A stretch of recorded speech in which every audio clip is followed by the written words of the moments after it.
Hi, I'm Tom Murdoch, the Adopt a Stream Foundation, OG. That stands for Old Guy. And our mission is to teach people how to become stewards of their watersheds, that large area of land around a stream that drains to it.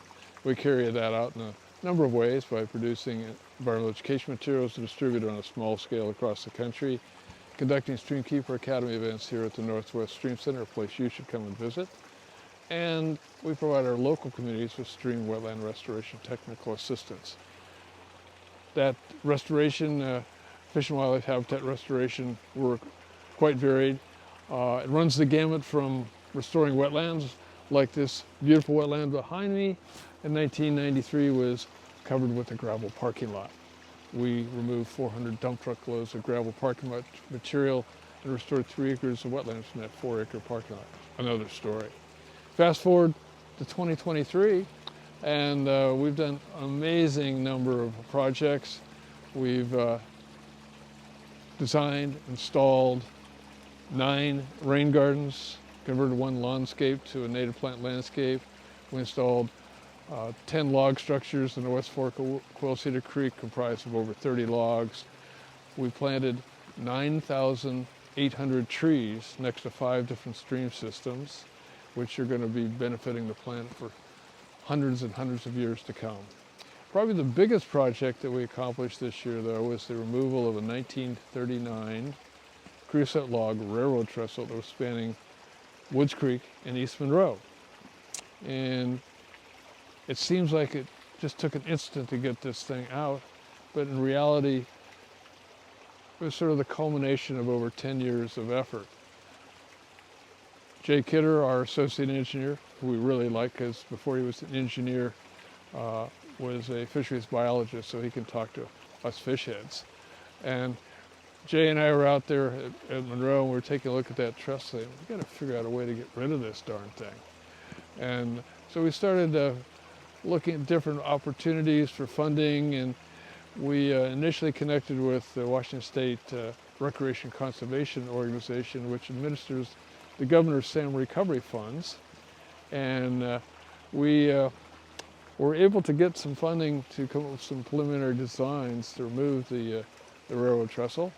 And everybody liked those designs, but the RCO said, well, let's add a little more complexity to it and not just remove the trestle by itself, but let's go and install some fish habitat structures as well, which led to some more time and a new design, which included the installation of 7 log habitat structures comprised of over 200 logs. Once we got the second design package completed, we then went on the hunt for permits to make things happen. And we got the okay from the Washington State Department of Fish and Wildlife and the U.S. Army Corps of Engineers. And then we went after funding to make this thing happen. Our initial efforts were not successful. However, we continued on, and we teamed up with Snohomish County Surface Water Management and a number of other groups, and we approached the National Oceanographic and Atmospheric Administration for funding, and were successful. In fact, there's 11 pieces of the puzzle, 11 different projects are part of this funding package, and ours was the only one ready to go. And we're really pleased that this turned out to be kind of a flagship project of all the others. So, starting back 10 years, come to the middle of September in 2023, and we really got to work. But in advance of that, we decided really important to take a look at what the aquatic life is in the stream system before we take this trestle out. So we went in and took a look at the aquatic insect population, freshwater mussel population, upstream and downstream of the trestle. And we were really pleased that there was an abundant and diverse population of aquatic insects and a large number of freshwater mussels. Not unexpectedly, though, we did not find any aquatic life hanging out where the legs of that railroad trestle extended down into the stream bed bottom. Not unexpected, because creosote is a very nasty material and it will kill any aquatic life that comes in contact with it. After we got that initial survey done, we then went on the hunt for a partner in this project that had some equipment that we didn't have, and we connected with Jill Koistendine of Kaiser and Koistendine, and she had some equipment that attaches to the railroad trestle vertical post and would vibrate it and then shake it and then make it so it's easily pulled out of the mud without stirring up a lot of sediment. So we connected with Jill, got her on board on the project, and then mid-September of 2023, we got to work. And as you're going to see in the next couple of minutes, it was fast and furious. We were moving from early morning to late in the evening to get this done, but the magic occurred within just a week and a half.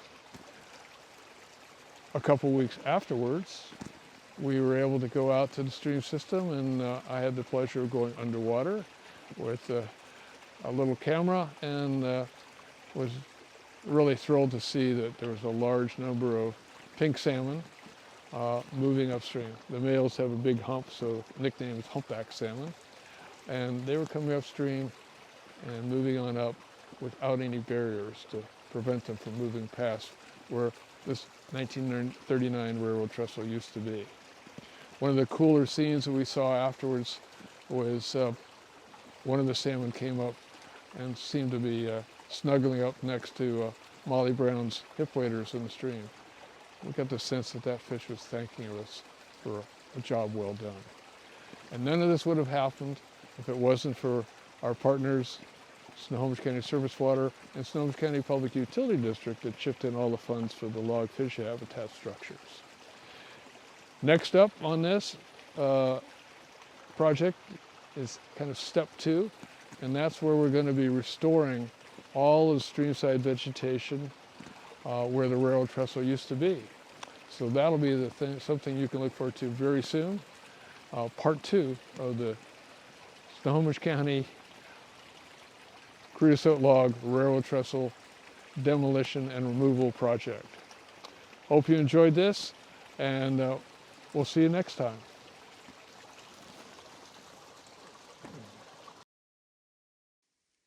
This project was funded by President Joe Biden's bipartisan infrastructure law and was carried out in partnership with Investing in America, the National Oceanic and Atmospheric Administration, BNSF Railway, the City of Monroe, Washington, Washington Department of Fish and Wildlife, Snohomish County Public Utility District, Snohomish County Conservation and Natural Resources, and the Washington State Recreation and Conservation Office.